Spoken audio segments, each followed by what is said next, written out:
Hello and welcome to another BWhack review. Today we are going to be taking a look at Curtis Turner's 1965 Ford Galaxie from University of Racing. So always take a look at the box. As always, University of Racing has fantastic boxes. Great piece of artwork of the car right there. Curtis Turner, number 41, 1965 Ford Galaxie. Got Curtis' signature right there. This is number 16th in the series. University of Racing Legends. There you have some photos of the car, some details of the car, and some of the details of the diecast. University of Racing Legends, and you see this is actually a Wood Brothers racing car, but we'll get to that later. On the back, you got a nice biography of Curtis Turner, if you want to read that. Number 41, Curtis Turner, and you, of course, have your copyright and such on the bottom of the box. Here was the car itself. Like I said before, this was actually a second Wood Brothers racing car for that season. If you want to learn a lot about Curtis Turner, you should check out Slapshoe's video. He has a whole video on Curtis Turner's kind of like upbringing and some of the controversy that he had in NASCAR by trying to start a union in NASCAR back in the 60s, and it didn't go over well for Mr. Bill France. But he came back eventually and got in a second Wood Brothers car and actually got his final win in this car at the very first race at North Carolina Motor Speedway, which you might know better as Rockingham. The track that keeps dying and coming back. Hopefully it's back for good this time, but who knows? Said like they abandoned it in the early 2000s, and then it came back in the late 2000s, early 2010s with some truck races and some ARCA.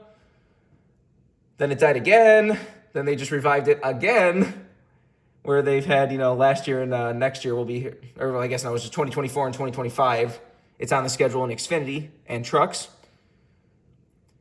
Hopefully it stays. I think the crowd was pretty good for this year's race, so hopefully that'll stick around. I don't know, but definitely an interesting piece of history for Rockingham right in front of us. Anyways, let's do a quick 360 of the car. You can see that Wood Brothers Racing font there. It is basically a kind of a reverse of the classic Wood Brothers racing car. Instead of the white bottom and red roof, you got a white roof and a red bottom. This does describe it as Curtis Turner's Rangoon Red custom car color. So I guess this is his own paint color for the car. It's got a kind of cream colored top too, but definitely interesting to see, different type of Wood Brothers cars, because, everyone knows, obviously, the 21 cars, but they had a lot of different numbers over the years, especially in the early years, and secondary cars and stuff to the 21. Stuff like the 121 that, they've made, Dan Gurney raced. I do have that. I don't know if I ever reviewed that or not, but that's one of the really cool University of Racing Legends diecasts as well. Anyways, let's get down to sponsors and details. On the hood, you got 427 cubic inches. Got a bunch of the classic contingency sponsors. Autolite spark plugs, Micro Wheel MP, Perfect Circle, Regal Ride, Pure Oil, Winds, and Sun Service Equipment. Got Curtis Turner's name above the number right there. So it is cool to see the Wood Brothers font in something else other than a 21. Got Harvest Ford, Salem, Virginia right there. Got your classic tires and all that. On the back, you got your taillights, you got your little fuel overspill thing, you got the nice chrome bumpers and all that.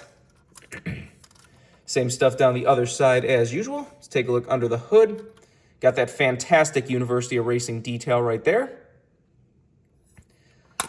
So if you've never held one of these in your hands, you really should pick one of these up. They're just so good. They're so heavy. They're so highly detailed. So much better than anything Lionel's given us in a long time. There's your old school fuel cell back there.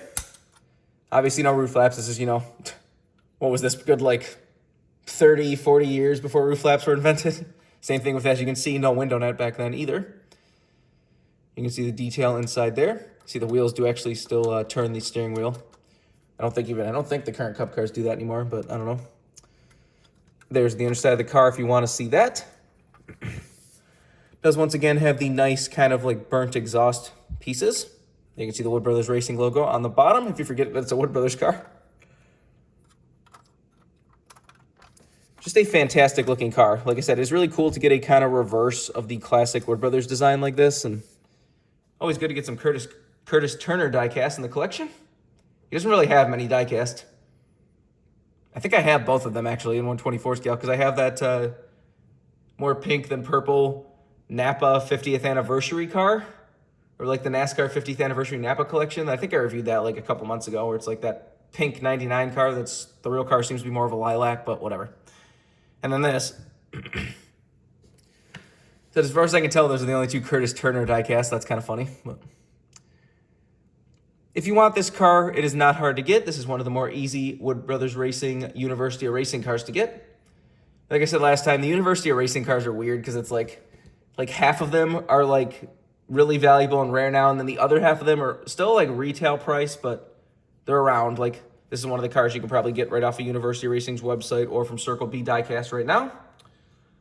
As always, remember, you can get all of your diecast needs at circlebdiecast.com, and if you use the code BWhack, you can get $5 off shipping on any order over $30. Just go check that if you want anything.